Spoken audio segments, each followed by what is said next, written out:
नमस्कार। Good news Madhya Pradesh के इस खास विशेषांक में आपका स्वागत है। सकारात्मक और सरोकारी खबरों के हमारे इस खास बुलेटिन में हम आपको हर सोमवार प्रदेश की कुछ ऐसी खबरों से रूबरू कराते हैं जो लोगों को कुछ बेहतर और नवाचारी कार्य करने के लिए प्रेरित करती हैं। प्रधानमंत्री नरेंद्र मोदी इस महीने अपने रेडियो कार्यक्रम मन की बात के 100वें एपिसोड के जरिए देशवासियों से संवाद करेंगे।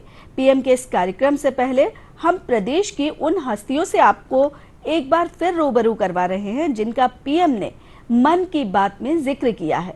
गुड न्यूज के आज के इस अंक में हम बात करेंगे सिंगरौली की शिक्षिका उषा दुबे की, वहीं बात करेंगे बालाघाट के स्वच्छता प्रहरी तुषार की। इसके साथ ही हम बताएंगे मीना और उनके सदस्यों की जीवटता और परिश्रम की बानगी। बुलेटिन में बात होगी बड़वानी के अतुल पाटीदार की भी। तो शुरू करते हैं आज का good news bulletin.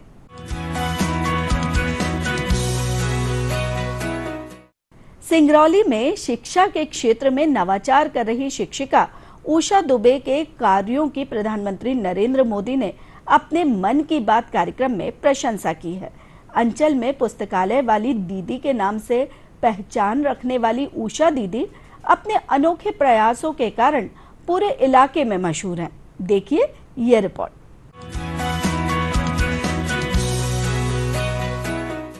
Madhya Pradesh के सिंगरौली की शिक्षिका उषा दुबे जी ने तो स्कूटी को ही मोबाइल लाइब्रेरी में बदल दिया है। वे प्रतिदिन अपने चलते फिरते पुस्तकालय के साथ किसी न किसी गांव में पहुंच जाती है और वहां बच्चों को पढ़ाती है। बच्चे उन्हें प्यार से किताबों वाली दीदी कहकर बुलाते हैं। कोरोना काल के दौरान जब पूरा देश घरों में कैद था, तब सिंगरौली के हरई की सरकारी शिक्षिका उषा दुबे को अपने छात्रों की चिंता बनी रहती थी। कोरोना संक्रमण के दौरान लगी बंदिशों का पालन करते हुए शिक्षिका उषा दुबे ने अपनी स्कूटी को स्कूल बना दिया।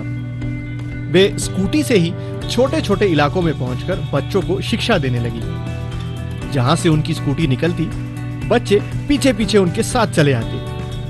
यहाँ के छात्र आज भी शिक्षा के प्रति उषा दीदी के समर्पण भाव की तारीफ करते नहीं थकते हैं। मेरे विद्यालय में एक सोप बैंक है जिसमें हम सभी बच्चे अपने बर्थडे पर सोप डोनेट करते हैं। इससे हम बीमारियों से बचे रहते हैं। सोप से हाथ धोते हैं।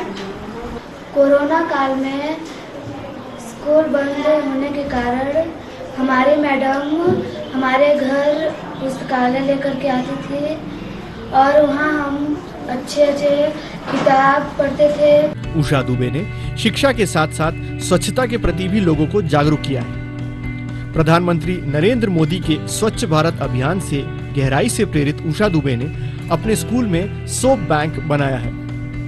स्कूल के बच्चे अपने जन्मदिन पर इस बैंक के लिए साबुन गिफ्ट करते हैं।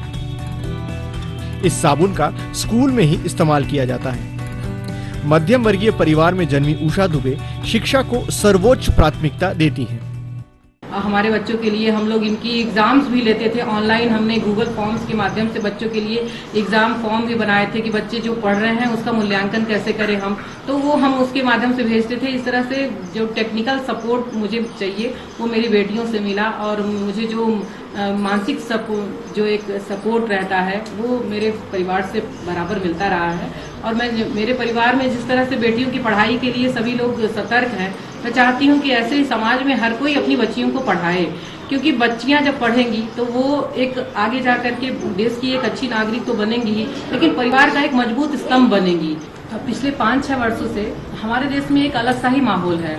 मैंने देखा है कि हम जब ये कार्य करते हैं तो टीवी पे हम कई तरह के प्रोग्राम देखते हैं, जैसे कि परीक्षा पे चर्चा हो गई, उस पे हमारे प्रधानमंत्री जी डायरेक्ट बच्चों से बात करते हैं। उनके मन में जो परीक्षा का भय है उसको दूर करने का प्रयास करते हैं, बच्चों से चर्चा करते हैं। और इसके अलावा जो मन की बात कार्यक्रम है उसमें हमारे देश के प्रधानमंत्री जी देश के साधारण लोगों के द्वारा किए गए कार्यों का उल्लेख करते हैं। एक बेहतर समाज के निर्माण के लिए प्रयासरत उषा दुबे बच्चों को हर दिन कुछ न कुछ नया सिखाते रहना चाहती हैं। वे बालिका शिक्षा और बेटी बचाओ बेटी पढ़ाओ अभियान के लिए भी काम कर रही हैं। मध्य प्रदेश के आकांक्षी जिले सिंगरौली में शिक्षा और सामाजिक जागरूकता के क्षेत्र में काम कर रही उषा जी का व्यक्तित्व और कार्य प्रेरक और अनुकरणीय है। सिंगरौली से पवन साहू के साथ bureau report, DD news Bhopal.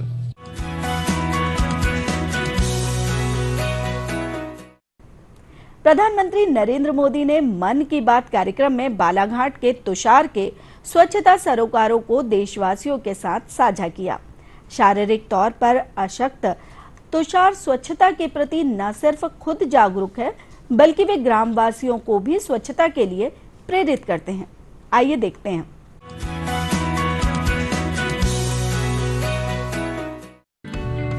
प्रधानमंत्री नरेंद्र मोदी ने अपने मन की बात कार्यक्रम में बालाघाट के कुम्हारी गांव के तुषार उराड़े का जिक्र करते हुए स्वच्छता सरोकारों के लिए उनकी प्रशंसा की। तुषार उराड़े दिव्यांग हैं। वे बोल और सुन नहीं सकते, लेकिन अपने गांव को स्वच्छ बनाने का जज्बा खूब है। खुले में शौच करने वालों को रोकने के लिए तुषार पूरे गांव में सीटी बजाते हुए घूमता था। पहले लोग उसे गंभीरता से नहीं ले रहे थे, लेकिन बाद में सभी उसके प्रयासों में सहभागी बन गए। कि मध्य प्रदेश के एक 8 वर्षीय दिव्यांग बालक तुषार, उसने अपने गांव को खुले में शौच से मुक्त कराने का बीड़ा उठा लिया। इतने व्यापक स्तर का काम और इतना छोटा बालक, लेकिन जज्बा और संकल्प उससे कई गुना बड़े थे, बृहद थे और ताकतवर थे। 8 वर्षीय बालक बोल नहीं सकता, लेकिन उसने सीटी को अपना हथियार बनाया और सुबह 5 बजे उठकर अपने गांव में घर घर जाकर लोगों को सीटी से जगा करके हाथ के एक्शन से खुले में शौच ना करने के लिए शिक्षा देने लगा। ये तो बहुत गर्व की बात है हमारे लिए, हमारे बच्चों के लिए और हमारे गांव के लिए और हमारे शहर के लिए भी, कि तुषार का नाम मतलब प्रधानमंत्री जी ने लिए हैं। इससे हमको प्रेरणा मिलता है कि मतलब जो गंदगी है अपने गांव में, शहर में, उसको साफ सुथरा रखना चाहिए। जैसे बच्चे लोग गांव में स्वच्छता से प्रेरणा दे रहे हैं सभी को, उसी प्रकार गांव शहर में सभी को अच्छे मतलब साफ सफाई पे ज्यादा ध्यान देना चाहिए।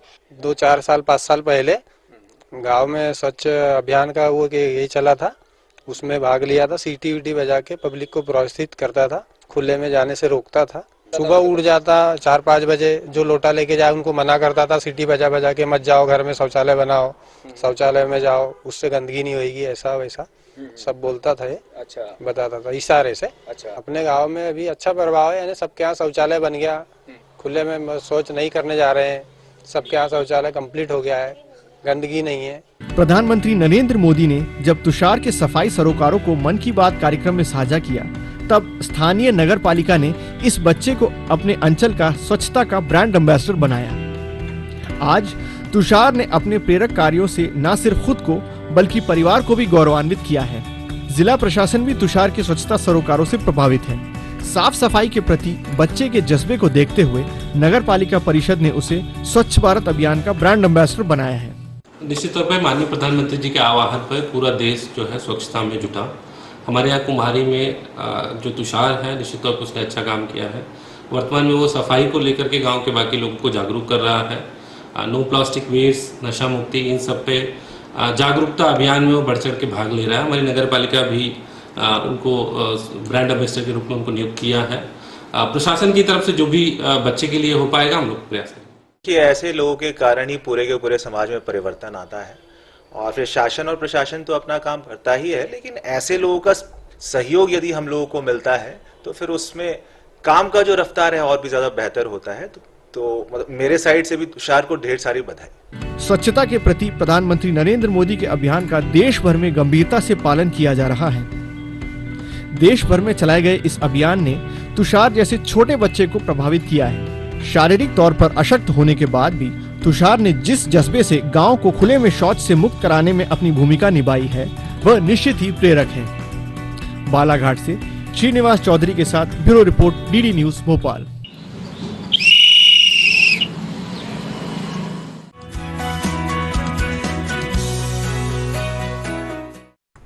प्रधानमंत्री नरेंद्र मोदी ने 31 जनवरी 2021 को मन की बात कार्यक्रम में बालाघाट की मीना राहंगडाले और उनके स्वसहायता समूह की प्रशंसा की। बालाघाट की इन महिलाओं ने मेहनत, ईमानदारी और समर्पण भाव से काम कर आत्मनिर्भरता की नई मिसाल पेश की है।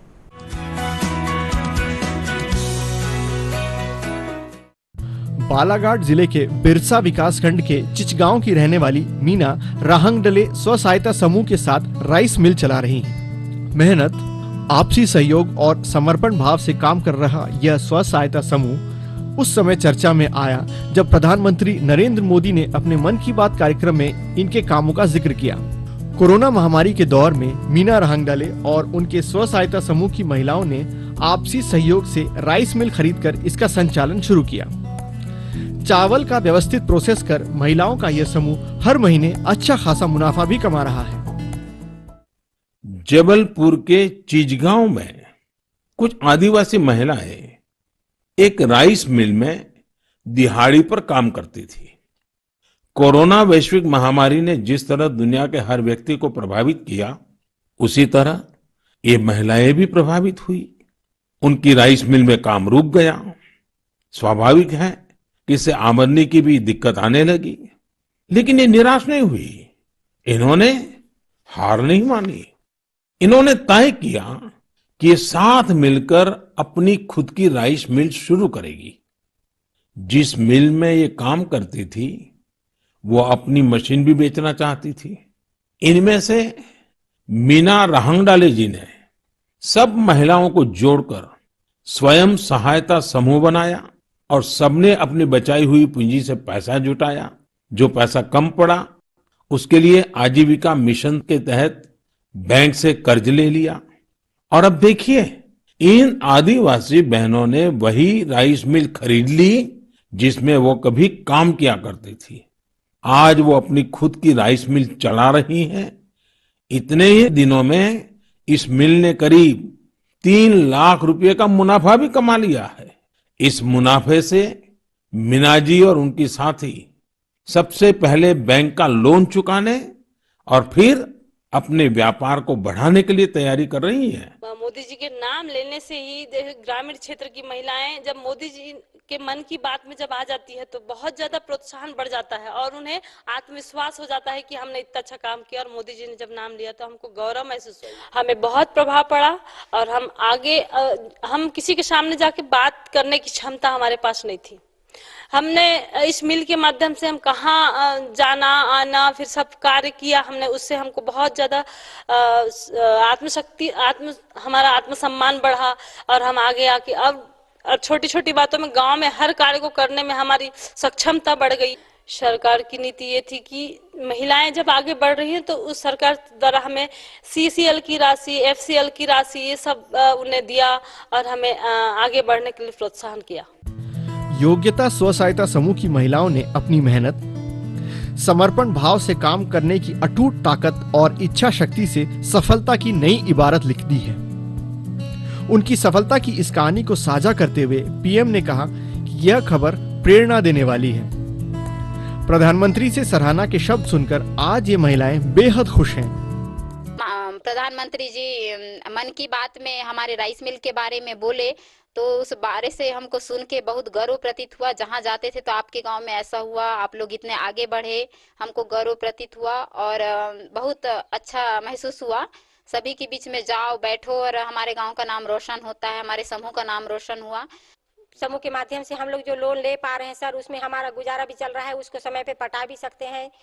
और फिर राइस मिल में भी हमको बहुत जानकारी मिली कि राइस मिल चलाने से कितनी आमदनी होती है, कितना फायदा होता है। तो हो सकता है इसके माध्यम से और कुछ योजना खोल सके हम, और कुछ योजना को समूह के माध्यम से आगे बढ़ा सके, चला सके, ताकि इसमें हमारा क्या है बजट भी बना रहेगा और फिर बच्चों की भी व्यवस्था बनी रहेगी कि बच्चे भी इसमें आगे बढ़ सके। ये योजना सोच रहे हैं सर। मीना राहंगडले और उनके समूह की सदस्यों ने अपनी मेहनत से कामयाबी की कहानी लिखी है। व्यावसायिक स्तर पर सफलता की यह कहानी समाज की दूसरी महिलाओं के लिए निश्चित ही अनुकरणीय है। बालाघाट से श्रीनिवास चौधरी के साथ bureau report, DD news Bhopal.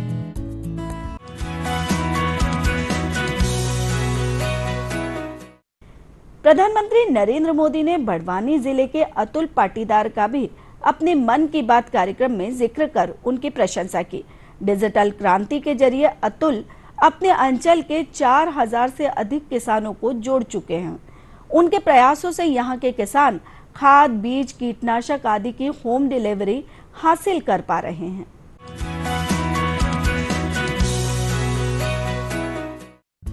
Barwani जिले के किसानों को आधुनिक खेती की तकनीक सिखाने जिले का एक युवा किसान आगे आया है। यहाँ के युवा किसान अतुल पाटीदार ने किसानों की मदद के लिए एक कंपनी बनाई है। फार्म कार्ट नाम की यह कंपनी किसानों को आधुनिक तकनीकों की जानकारी दे रही है। इसके साथ ही खेती के दौरान आने वाली मुश्किलों का भी समाधान कर रही है। प्रधानमंत्री नरेंद्र मोदी ने मन की बात कार्यक्रम में अतुल की उपलब्धियों का जिक्र करते हुए बताया कि इस डिजिटल प्लेटफॉर्म पर आधुनिक कृषि उपकरण भी किराए पर मिल जाते हैं। मध्य प्रदेश के बड़वानी में अतुल पाटीदार अपने क्षेत्र के 4000 किसानों को डिजिटल रूप से जोड़ चुके हैं। ये किसान अतुल पाटीदार के ई प्लेटफॉर्म फार्म कार्ड के जरिए खेती के सामान जैसे खाद, बीज, पेस्टिसाइड, फंगिसाइड आदि की होम डिलीवरी पा रहे हैं। यानी किसानों को घर तक उनकी जरूरत की चीजें मिल रही हैं। इस डिजिटल प्लेटफॉर्म पर आधुनिक कृषि उपकरणों भी किराए पर मिल जाते हैं। लॉकडाउन के समय भी इस डिजिटल प्लेटफॉर्म के जरिए किसानों को हजारों पैकेट डिलीवरी किए गए, जिसमें कपास और सब्जियों के बीज भी थे। अतुल जी और उनकी टीम किसानों को तकनीकी रूप से जागरूक कर रही है, ऑनलाइन पेमेंट और खरीदारी सिखा रही है। 2020 में प्रधानमंत्री श्री नरेंद्र मोदी जी ने मन की बात में फार्म कार्ड की सराहना की थी। इस उल्लेख ने हमारी टीम में एक नई शक्ति का संचार किया, जो हमेशा हमें और बेहतर करने के लिए प्रेरित करता है। साथ ही वर्तमान सरकार स्टार्टअप्स की प्रगति को लेकर सजग है।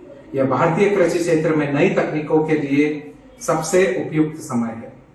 फिलहाल फार्म कार्ड भारत के 10,000 से अधिक गांवों में किसानों तक अपनी सेवाएं पहुंचा रहा है। जल्द ही हम पूरे देश में अपनी सेवाएं पहुंचाने की तैयारी कर रहे हैं।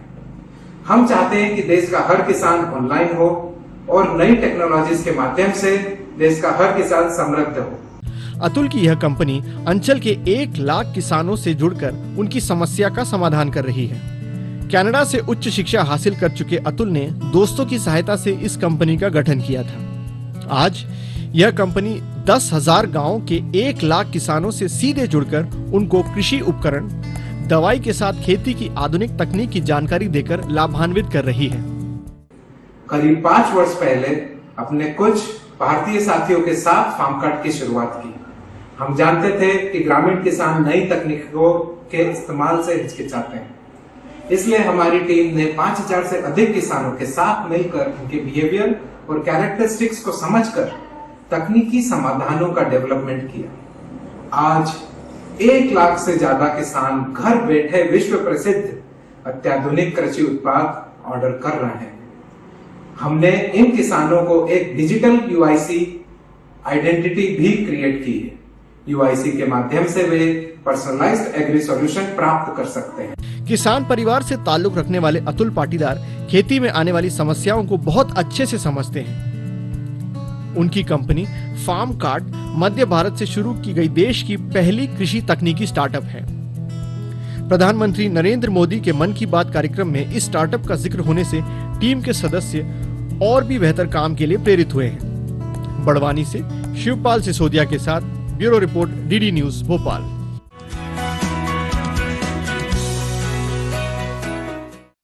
हमारे इस खास सेगमेंट में आज बस इतना ही। आप हमारे इस कार्यक्रम से जुड़े सुझाव या कोई जानकारी हमें हमारे ईमेल आईडी goodnewsddnewsmp@gmail.com पर भेज सकते हैं। फिलहाल के लिए हमारे बुलेटिन में इतना ही। अगले हफ्ते फिर कुछ और सकारात्मक सरोकारी खबरों के साथ आपको रूबरू कराएंगे। तब तक के लिए दीजिए अनुमति। प्रसन्न रहिए, आनंदित रहिए। नमस्कार।